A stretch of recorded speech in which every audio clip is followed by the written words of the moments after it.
긴급 속보. 전 세계 드론 업계를 뒤흔든 게임 체인저가 한국에서 발생했다는 소식이 전해졌습니다. 한 외국인 엔지니어가 한국 땅에서 눈물을 흘렸다는데 도대체 무슨 일이 있었던 걸까요? 그는 왜 자신이 평생 믿어온 모든 것을 버리고 한국 기술 앞에 무릎을 꿇었을까요? 지금부터 그 충격적인 이야기를 여러분께 들려드리겠습니다. 저는 리암입니다. 미국 실리콘밸리의 한 드론 스타트업에서 수석 엔지니어로 일하고 있었습니다. 제가 설계한 드론은 나름 혁신적이라고 자부했지만 시장에서는 계속 벽에 부딪혔습니다. 제작 비용은 경쟁사 대비 2배 이상 들어갔고 무게도 훨씬 무거웠습니다. 연속 비행 시간은 겨우 30분을 넘기지 못했고 그마저도 배터리 교체에 많은 시간이 소요되었습니다. 투자자들을 만날 때마다 같은 질문을 받았습니다. 왜 당신 제품은 중국산보다 비싸면서 성능은 떨어지느냐고 말이죠. 저는 매번 기술적 우수성을 강조했지만 숫자 앞에서는 무력했습니다. 밤늦게까지 사무실에 남아 설계도를 들여다보던 날들이 이어졌습니다. 동료들도 하나둘 회사를 떠나기 시작했고 분위기는 점점 무거워졌습니다. 제 꿈은 드론으로 세상을 바꾸는 것이었는데 현실은 그 반대로 흘러가고 있었습니다. 규제는 나날이 강화되었고 새로운 기술 개발에 필요한 자금은 끊겼습니다. 이대로는 안 되겠다는 생각이 들었지만 돌파구는 보이지 않았습니다. 저는 점점 지쳐가고 있었습니다. 회사의 미래도 제 커리어도 모두 불투명하게 느껴졌습니다. 아침에 눈을 뜰 때마다 출근하기가 두려웠고 퇴근 후에도 마음이 편치 않았습니다. 가족들에게도 점점 짜증을 내게 되었고 제 자신이 싫어지기 시작했습니다. 동료 한 명이 조용히 제게 다가와 이야기했습니다. 이 업계가 이미 포화 상태라는 걸 인정하고 다른 길을 찾아보는 게 어떻겠냐고요. 그 말이 제 가슴을 찔렀지만 저는 고개를 저었습니다. 20년 가까이 드론 기술에 매달려온 제가 지금 포기할 수는 없었습니다. 하지만 속으로는 의문이 들기 시작했습니다. 과연 제가 가고 있는 이 길이 맞는 걸까요? 제가 믿어온 기술 철학이 시대에 뒤떨어진 건 아닐까요? 그런 생각들이 머릿속을 떠나지 않았습니다. 밤하늘을 나는 드론을 보며 저는 깊은 한숨을 내쉬었습니다. 무언가 근본적인 변화가 필요하다는 걸 느꼈지만 그게 무엇인지는 알 수 없었습니다. 그렇게 답답한 나날들이 계속 이어졌습니다. 어느 날 아침, 업계 뉴스를 확인하던 중 눈을 의심할 만한 기사를 발견했습니다. 한국에 들어온 수출이 전년 대비 무려 260%나 증가했다는 내용이었습니다. 처음에는 오타인 줄 알았습니다. 260%라니 그게 말이 되는 수치일까요? 기사를 다시 읽어보았지만 분명히 그렇게 적혀 있었습니다. 저는 컴퓨터 앞에 앉아 한국 드론 산업에 대해 검색하기 시작했습니다. 검색 결과는 제 예상을 완전히 뒤엎었습니다. 한국의 한 기업이 수소 연료전지 드론을 개발해 2시간 이상 비행에 성공했다는 뉴스가 나왔습니다. 또 다른 회사는 도심 항공교통 시스템을 구축하고 있다는 기사도 보였습니다. 제가 몇 년째 해결하지 못하고 있는 문제들을 한국 기업들이 이미 넘어서고 있었습니다. 가슴이 철렁 내려앉는 기분이었습니다. 그동안 저는 한국을 전자제품 제조국 정도로만 생각했었습니다. 드론 기술의 최전선은 당연히 미국과 유럽, 그리고 중국이라고 믿었습니다. 하지만 이 기사들은 제 고정관념을 흔들기 시작했습니다. 사무실 창밖을 내다보며 저는 무언가 중요한 걸 놓치고 있다는 느낌을 받았습니다. 그날 오후, 국제 드론 컨퍼런스 참석을 위해 샌프란시스코로 향했습니다. 컨퍼런스장에 들어서자 가장 눈에 띄는 건 한국 부스였습니다. 다른 부스들보다 유난히 많은 사람들이 모여 있었고 열기가 대단했습니다. 저는 호기심에 이끌려 그쪽으로 발걸음을 옮겼습니다. 부스 앞에는 최신 드론 모델들이 전시되어 있었고 대형 스크린에서는 실시간 비행 영상이 재생되고 있었습니다. 영상 속 드론은 복잡한 도심 환경을 자유자재로 비행하며 장애물을 완벽하게 회피하고 있었습니다. 군집 비행 시연도 진행되고 있었는데 수십 대의 드론이 마치 한 생명체처럼 움직이는 모습이 경이로웠습니다. 주변 사람들의 감탄사가 여기저기서 터져 나왔습니다. 저도 모르게 그 자리에 멈춰 서서 화면을 뚫어지게 바라보고 있었습니다. 이건 제가 알던 드론 기술 수준이 아니었습니다.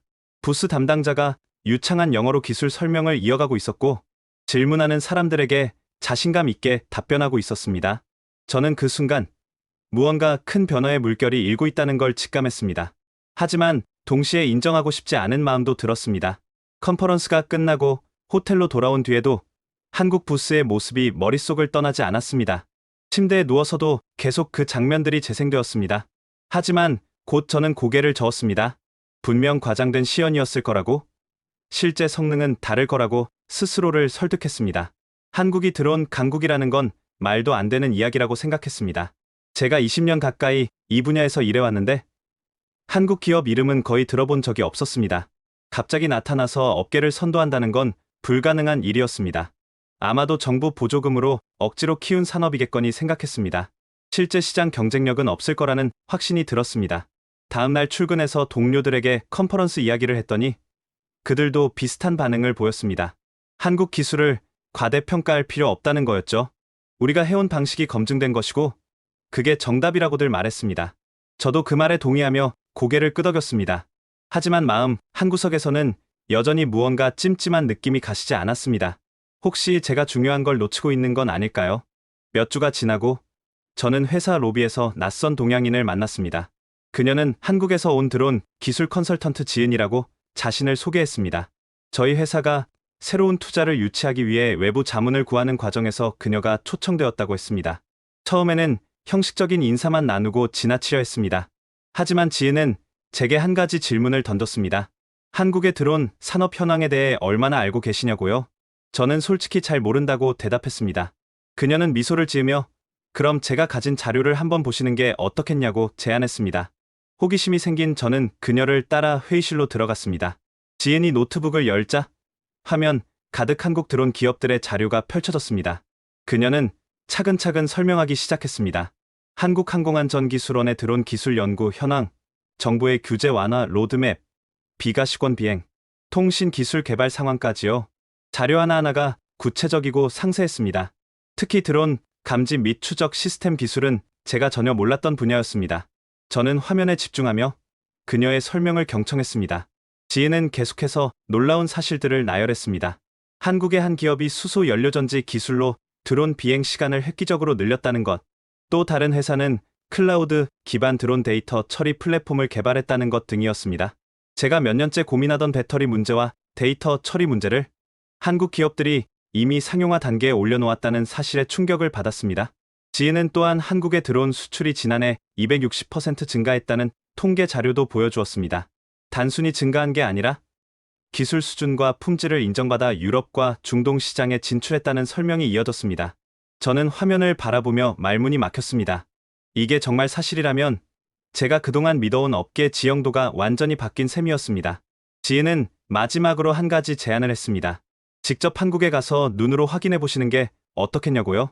기업들을 방문하고 기술자들을 만나보면 더 명확하게 이해할 수 있을 거라고 했습니다. 저는 잠시 망설였습니다. 하지만 호기심과 절박함이 저를 떠밀었습니다. 알겠다고, 한국에 가보겠다고 대답했습니다. 그 순간 제 인생의 전환점이 시작되고 있었습니다. 그날 밤 저는 집에 돌아와 아내에게 한국행을 말했습니다. 아내는 놀라면서도 이해한다는 표정을 지었습니다. 제가 얼마나 힘든 시간을 보내고 있었는지 알고 있었으니까요. 다음 날부터 저는 한국행 준비에 들어갔습니다. 항공권을 예약하고 방문할 기업 리스트를 작성하고 현지 연락망을 구축했습니다. 지은이 큰 도움을 주었습니다. 그녀는 제게 방문 일정을 짜주고 주요 기업들과 미팅을 주선해 주었습니다. 일주일 후 저는 인천공항에 도착했습니다. 공항을 빠져나오는 순간 낯선 나라의 공기가 제 폐를 채웠습니다. 긴장감과 기대감이 뒤섞인 기분이었습니다. 저는 호텔에 짐을 풀고 내일부터 시작될 일정을 확인했습니다. 첫 방문지는 수소 연료전지 드론을 개발한 회사였습니다. 침대에 누워 천장을 바라보며 저는 스스로에게 다짐했습니다. 편견 없이 열린 마음으로 모든 걸 보고 배우겠다고요. 이번 여정이 제 인생을 바꿀 거라는 예감이 들었습니다. 설렘과 두려움이 공존하는 밤이었습니다. 다음 날 아침, 저는 경기도에 위치한 수소 연료전지 드론 제조사를 방문했습니다. 회사 건물은 생각보다 현대적이고 깔끔했습니다. 로비에서 저를 맞이한 건 엔지니어링 팀장이었습니다. 그는 저를 연구실로 안내했고 그곳에서 저는 실물 드론을 처음 보게 되었습니다. 드론의 크기는 제가 예상했던 것보다 컴팩트했고 디자인도 세련되었습니다. 팀장은 이 드론이 한 번 충전으로 2시간 이상 비행 가능하다고 설명했습니다. 제 드론이 겨우 30분 비행하는 것과 비교하면 4배나 되는 시간이었습니다. 저는 그게 어떻게 가능한지 물었습니다. 그는 수소 연료전지의 원리와 경량화 기술을 상세히 설명해 주었습니다. 배터리 대신 수소를 에너지원으로 사용하면서도 안전성을 확보한 설계가 핵심이라고 했습니다. 실제 비행 영상을 보여주었는데 드론은 강풍 속에서도 안정적으로 비행하고 있었습니다. 저는 화면을 보며 감탄할 수밖에 없었습니다. 이건 단순히 비행 시간만 늘린 게 아니라 드론 산업의 패러다임을 바꿀 기술이었습니다. 팀장은 이미 유럽 여러 나라에서 주문이 들어오고 있다고 덧붙였습니다. 저는 고개를 끄덕이며 제 안의 편견이 조금씩 무너지는 걸 느꼈습니다. 오후에는 서울에 있는 도심 항공교통 시스템 스타트업을 방문했습니다. 이 회사는 드론, 군집 비행과 자율관제 시스템을 개발하고 있었습니다. 대표가 직접 나와 저를 맞이했고 회사의 비전을 열정적으로 설명했습니다. 그들의 목표는 도심 상공의 드론 고속도로를 만드는 것이었습니다. 수많은 드론이 충돌 없이 안전하게 비행할 수 있는 시스템을 구축하겠다는 거였죠. 관제 센터를 견학하며 저는 실시간으로 수십 대의 드론을 추적하고 관리하는 시스템을 봤습니다. 각 드론의 위치, 속도, 배터리 상태, 비행 경로가 한눈에 보였습니다. 인공지능이 자동으로 최적 경로를 계산하고 비상 상황에 대비한 우회 경로도 실시간으로 생성하고 있었습니다. 이 정도 수준의 시스템은 제가 미국에서도 본 적이 없었습니다. 대표는 이미 정부와 협력해 시범구역에서 테스트를 진행 중이라고 했습니다. 규제 당국도 적극적으로 협조하고 있다는 설명이 이어졌습니다. 저는 한국의 드론 생태계가 단순히 기술만 앞선 게 아니라 제도와 인프라까지 통합적으로 발전하고 있다는 걸 깨달았습니다. 이건 개별 기업의 노력만으로는 불가능한 일이었습니다. 정부, 기업, 연구기관이 하나의 목표를 향해 움직이고 있었습니다. 이틀째 되는 날, 저는 드론 데이터 처리 플랫폼 회사를 방문했습니다. 이 회사는 드론으로 촬영한 방대한 양의 데이터를 클라우드에서 자동으로 분석하고 처리하는 기술을 개발했습니다. 건설 현장 측량, 농업 모니터링, 재난 현장 분석 등 다양한 분야에 활용되고 있었습니다. 기술 책임자가 시연을 보여주었는데 드론이 촬영한 영상이 실시간으로 업로드되고 몇 분 만에 3D 지도로 변환되었습니다. 인공지능이 자동으로 변화 지점을 감지하고 문제가 있는 부분을 표시해 주었습니다. 사람이 몇 시간 걸려 할 일을 시스템은 몇 분 만에 처리했습니다. 저는 이 기술의 가치를 즉시 알아봤습니다. 드론 하드웨어만큼이나 중요한 게 데이터 처리 능력이었으니까요. 책임자는 이미 해외 여러 나라에서 이 플랫폼을 도입했다고 자랑스럽게 말했습니다. 저는 질문을 쏟아냈고 그는 친절하게 하나하나 답변해 주었습니다. 오후에는 무인 비행 군집 제어 기술을 개발하는 또 다른 회사를 방문했습니다.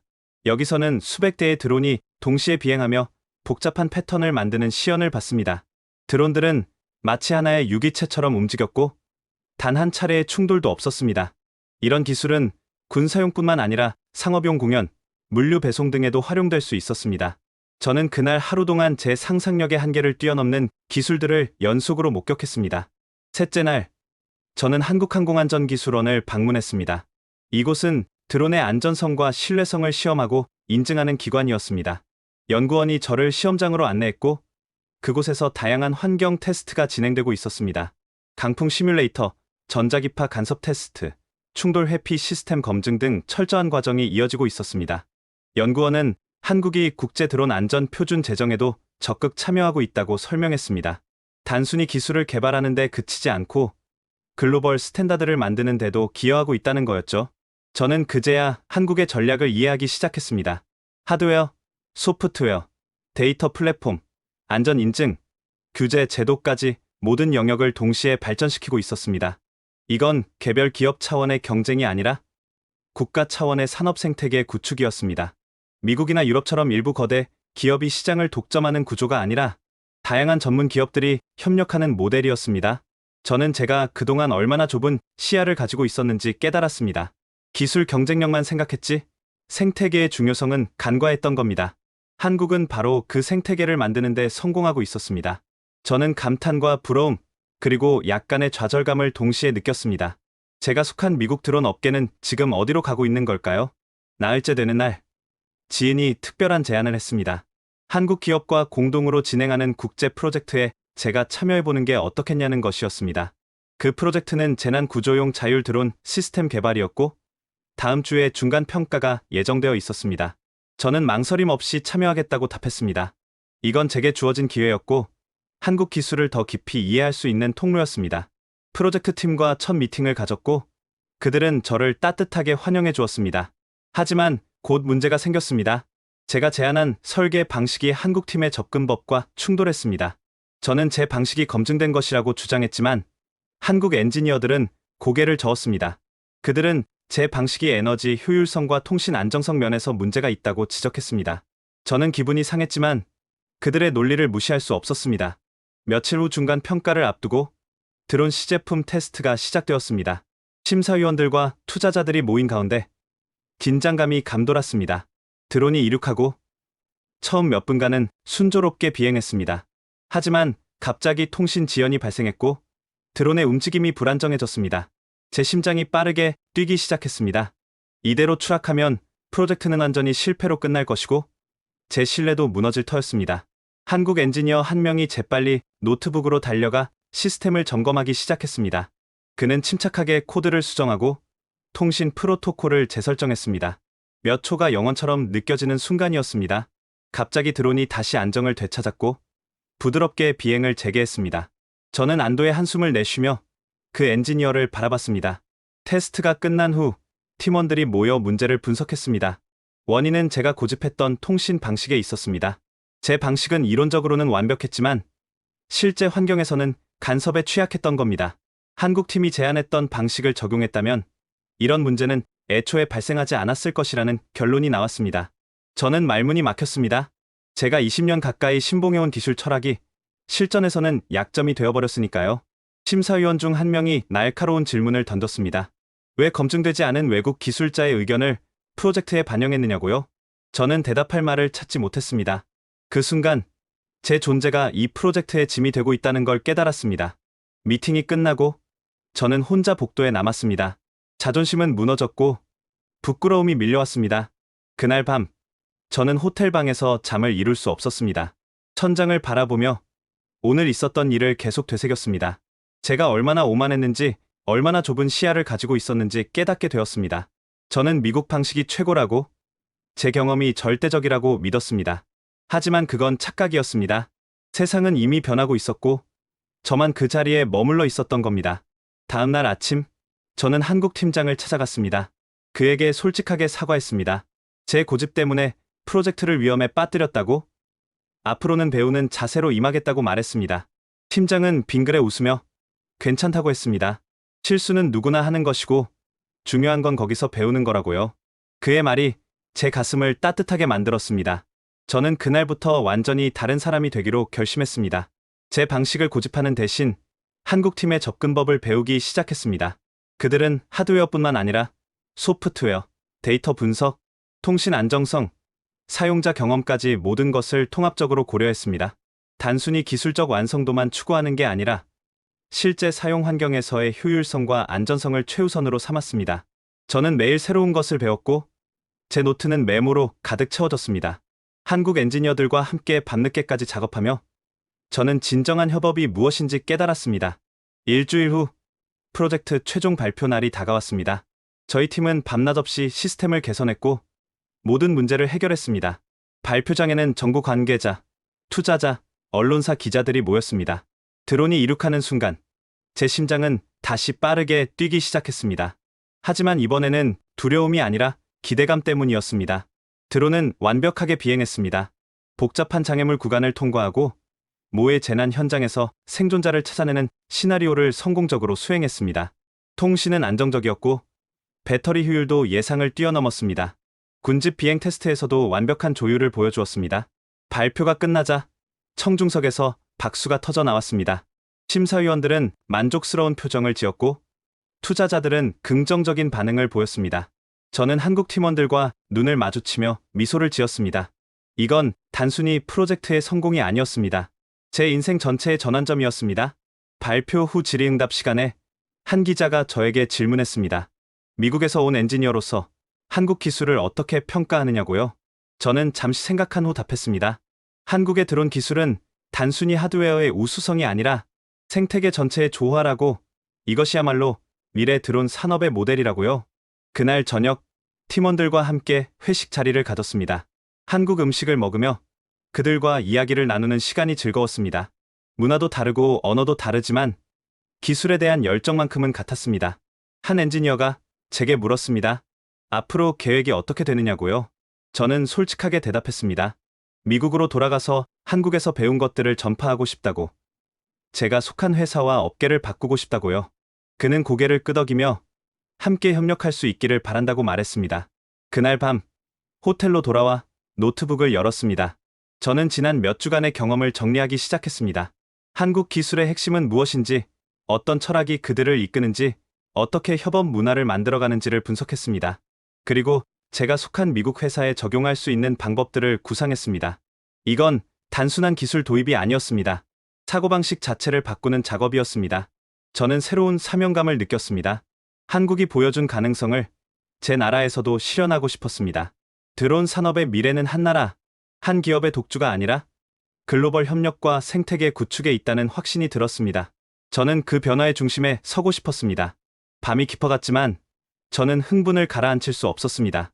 새로운 여정이 시작되고 있었습니다. 한국에서의 일정을 마치고 저는 미국으로 돌아갔습니다.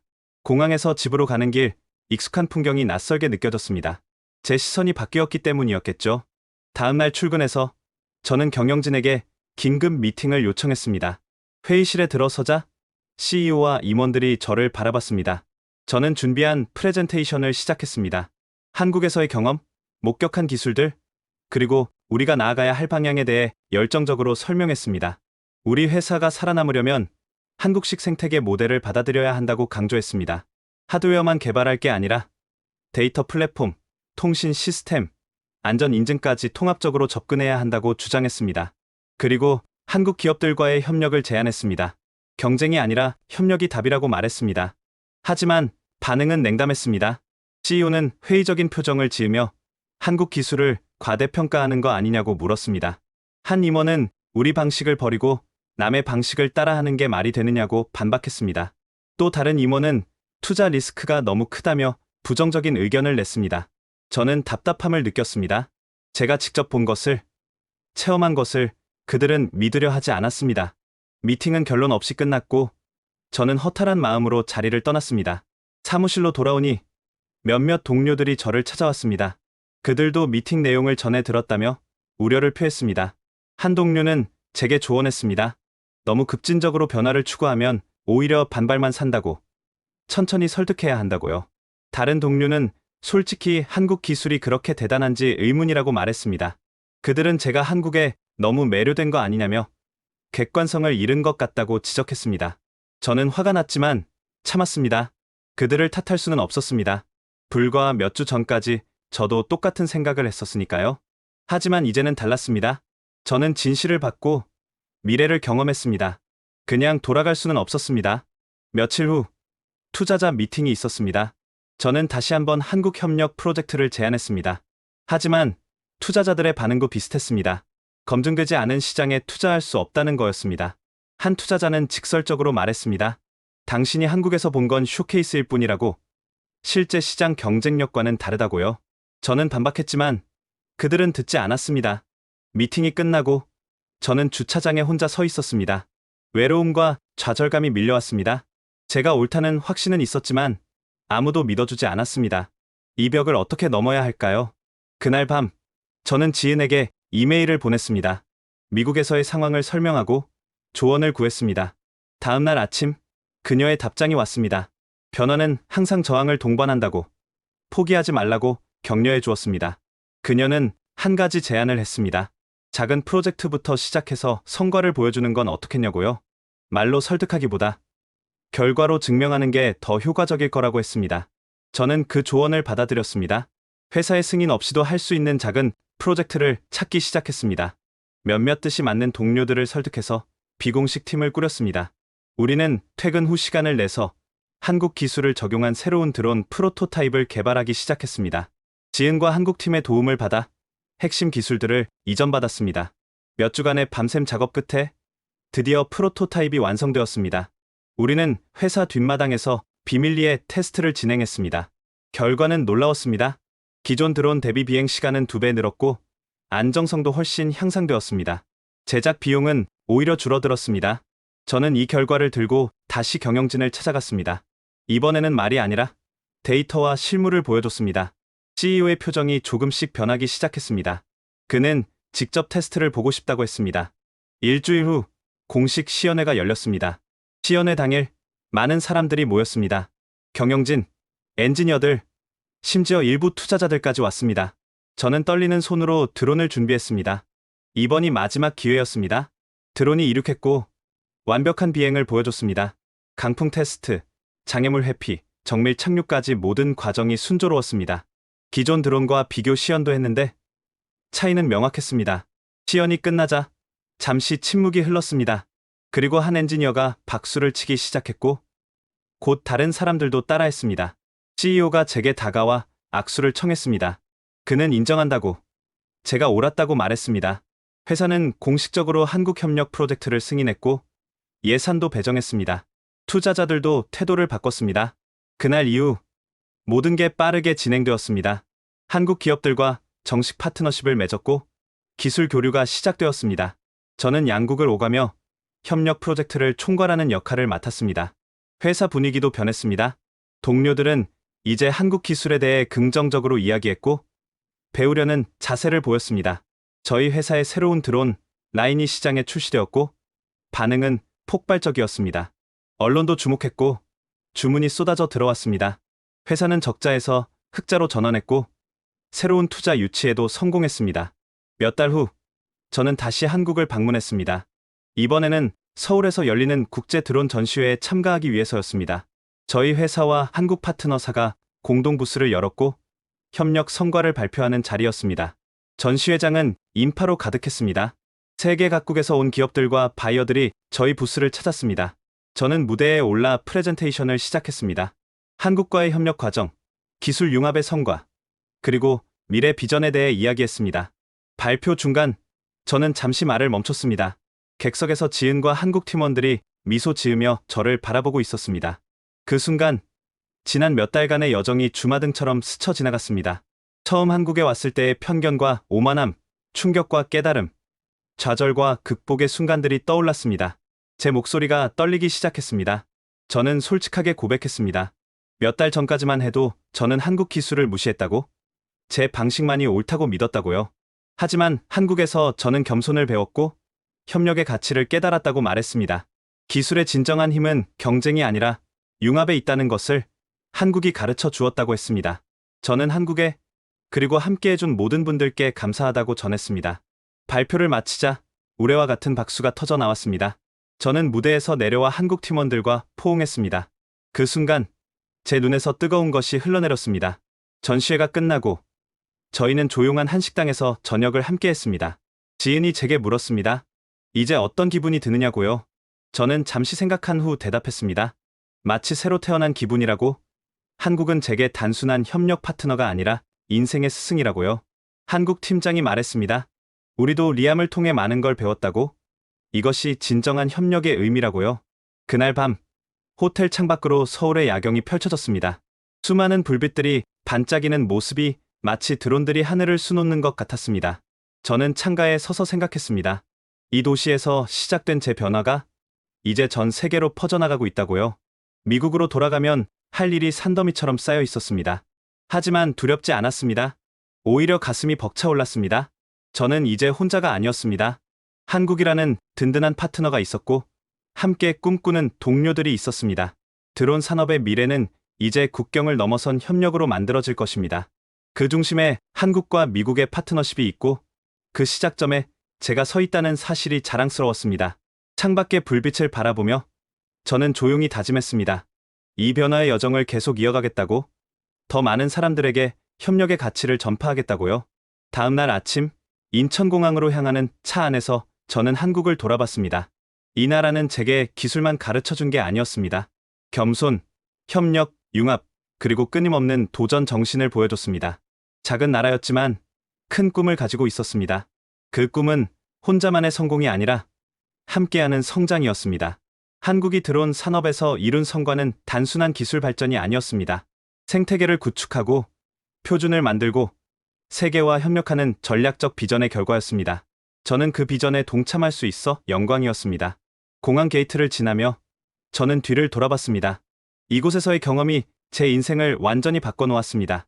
미국으로 돌아가지만 제 마음 한편은 언제나 한국에 남아 있을 것입니다. 비행기가 이륙하고 창밖으로 한국 땅이 멀어져 갔습니다. 하지만 저는 슬프지 않았습니다. 이건 끝이 아니라 새로운 시작이었으니까요.